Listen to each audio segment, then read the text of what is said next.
The Imperial Towers project was a project that came to our attention a couple of years ago, and they required the replacement of 1,100 windows, and all the patio doors as well were included in that 1,100 count.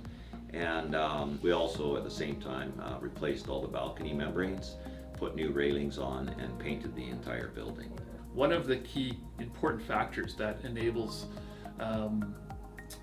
this type of project to move forward is an understanding of what everybody's role is and what's required to do it.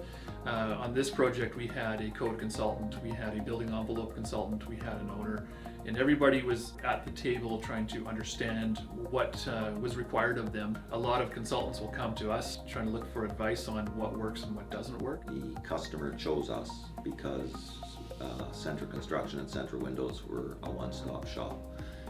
They were buying their windows from the same people that were installing them, and that would give them better warranty and a better customer experience along the way. We have a ton of experience at Centra Construction Limited.